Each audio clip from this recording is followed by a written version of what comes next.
Kembali lagi di channel Ujang Aceng, dan hari ini Ana mau ngebahas 8 varian Godzilla yang ada di fiksi. Langsung aja kita masuk. Godzilla modern, nunjukin ini desain emang kacau. Sifatnya ganas, destruktif, dan punya amarah mendalam ke manusia. Ini karena habitat bawah lautnya sama seluruh keluarganya hancur lebur gara-gara uji coba hidrogen bom US di Pasifik. Dari segi kemampuan, mirip sama Godzilla di sini. Shodai Goji itu amfibi alias bisa hidup di darat maupun di air, gak masalah. Bisa nyamburin atomic breath yang disebut incandescent light. Wujudnya uap putih yang bisa ngebuat yang kena jadi abu. Plus durability mantap terhadap senjata konvensional apapun. Meski begitu, tetap ada satu kelemahan fatal beliau, yaitu oksigen destroyer. Senjata kimia yang bisa ngangkat oksigen di area yang kena akhirnya berhasil membuat beliau turun dan melarutkan tubuhnya sampai jadi kerangka di dasar laut.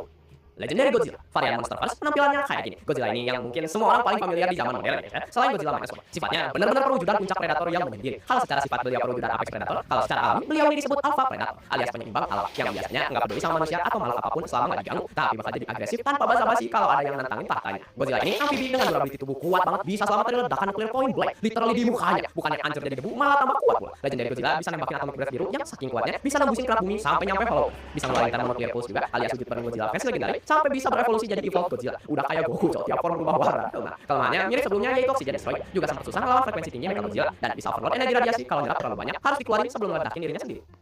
Shin Godzilla, dipanggil juga Shin Goji, desainnya berevolusi lewat 5 wujud. Form pertamanya udah kayak full buntut doang. Lanjut ke yang kedua, mulai kayak kadal tapi masih kayak gini. Form ketiganya mirip T-Rex dan udah bisa berdiri. Form keempatnya yang paling ikonik penampilannya. Form klasik Godzilla setinggi 118,5 meter, ditemani listrik merah di sekujur tubuhnya yang udah kayak kebakar. Dan form kelimanya berubah jadi monster humanoid setelah berevolusi. Jauh banget guys. Shin Godzilla kayaknya salah satu yang paling menderita. Beliau bergerak lambat konstan kayak zombie yang terus-menerus ngerasain siksaan rasa sakitnya sendiri dan baru bereaksi dengan murka kalau perlu tepat. Asalnya dari hewan laut purba yang mutasi ekstrim di dasar laut gara-gara mengonsumsi limbah radioaktif ilegal yang dibuang manusia sejak tahun 1950-an. Selalu manusia guys yang salah. Kemampuannya beliau yaitu bisa adaptasi dan revolusi reaktif cepat banget. Dalam hitungan jam doang, beliau bisa berubah form. Plus bisa ngefokusin energi nuklirnya jadi atomic breath laser ungu yang bisa ngeratain area sekitar. Bisa juga ditembakin dari sirip punggung sama ujung ekornya. Kelemahannya yaitu sistem pendingin tubuhnya rentan. Ketika terlalu panas alias overheating tubuhnya, Shin Godzilla harus masuk hibernasi paksa. Ditambah kecepatannya yang lambat, akhirnya berhasil dilumpuhin permanen pakai injeksi paksa zat koagulan darah ke dalam mulut. Godzilla, varian anime Reiwa, penampilannya kayak gini. Wadah guys ya, dengan tinggi 318 meter. Sifatnya cerdas, pasif, dan tenang sebagai perwujudan kehendak bumi. Beliau cuma bangun dan agresif kalau ada lawan bagi manusia atau ancaman luar bumi beneran ngeganggu keseimbangan bumi. Asalnya dari evolusi ekstrim organisme berbasis tanaman yang menyerap logam selama ribuan tahun sampai akhirnya nyampe akhir hukum seleksi alam dan mendominasi ekosistem bumi selama 20.000 tahun. Gawat, kemampuannya banyak. Ada asymmetric permeable shield alias semacam tameng terbuat dari medan elektromagnetik, ada regenerasi jaringan instan, atomic breath-nya untuk gelombang partikel bermuatan, bisa ngeluarin electromagnetic pulse, super oscillatory wave, sampai bisa masuk form Scarlet Godzilla yang membara buat nyedot energi musuh kayak Ghidorah.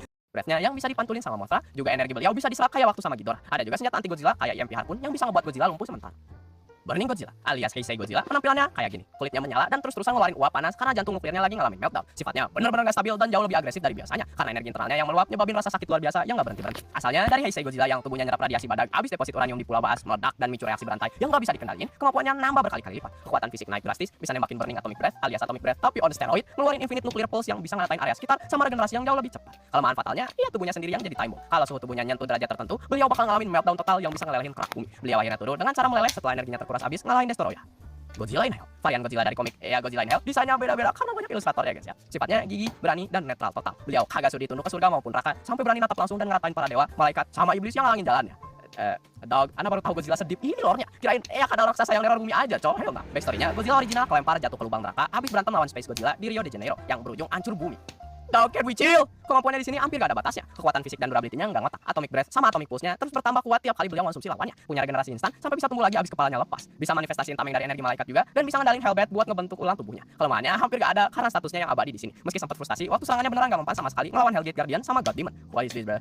Godzilla Ultima, varian Godzilla dari Singular Point karena ada 4 form, beda-beda penampilannya juga guys ya. Godzilla Aqualitis, Amphibia, Terrestris, dan terakhir Ultima. Sifatnya perwujudan predator puncak yang ngeri. Awalnya kelihatan apatis dan gak peduli waktu lagi terraforming, tapi bakal berubah jadi agresif dan destruktif ke makhluk apapun yang berani masuk wilayahnya. Lore-nya itu, beliau adalah entitas reptil kuno yang jadi Singular Point, yaitu anomali di mana hukum semesta juga ruang dan waktu kacau dan gak ngaruh. Udah diramalin dalam Ukiyo-e kuno sebagai pertanda akhir zaman yang bisa manifestasi lintas waktu dan nulis ulang DNA-nya sendiri lewat 4 fase evolusi tadi. Aquatilis, Amphibia, Terrestris, sampai Ultima. Beliau bisa produksi dan kontrol debu merah, alias wujud 3D yang bisa kita lihat dari molekul extradimensional disebutnya archetype. Literally luar dari 3D. Debu ini bisa ngeganggu ruang dan waktu di sekitarnya, alias manipulasi waktu, mempercepat evolusi, dan bertahan di luar dimensi aslinya. Ultima juga punya regenerasi instan yang sampai bisa manipulasi darahnya sendiri jadi alat ofensif maupun defensif. Plus atomic breath, ya rada nggak ngotak. Beliau akhirnya dilenyapin total, abis jet jagoan ngaktifin kode final orthogonal diagonalizer yang ngerubah seluruh tubuh Ultima sama semua debu merah di sekitarnya jadi kristal biru. Tapi tetap Singular Point-nya masih ada, cuma avatarnya aja yang turun guys ya.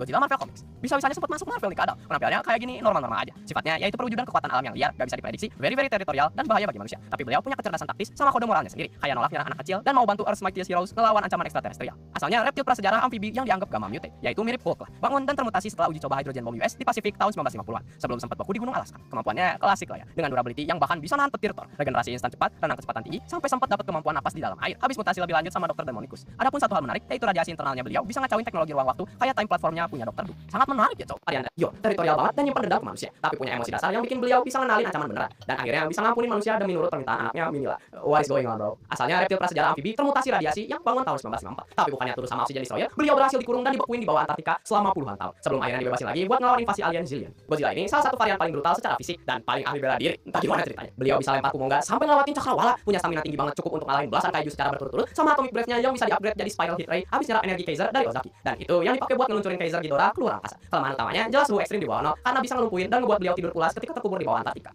Godzilla -1. Ini salah satu Godzilla modern dan filmnya gacor sih. Awalnya beliau berwujud teropoda raksasa mirip T-Rex di Pulau Kode, tapi abis mutasi wujudnya jadi kayak gini. Sifatnya manifestasi murni dari trauma, amarah, dan dendam yang gak kenal ampun. Benar-benar teritorial dan secara ekspresif numpahin kebenciannya dengan ngeratain manusia tanpa ampun. Karena yang ngerasain sakit konstan dari mutasinya itu juga gara-gara manusia. Mutasi ekstrim ini disebabin gelombang panas dan radiasi dari uji coba bom atom US di Operation Crossroads di atol Bikini tahun 1946. Sekaligus pemicu adanya Bikini Bottom juga guys.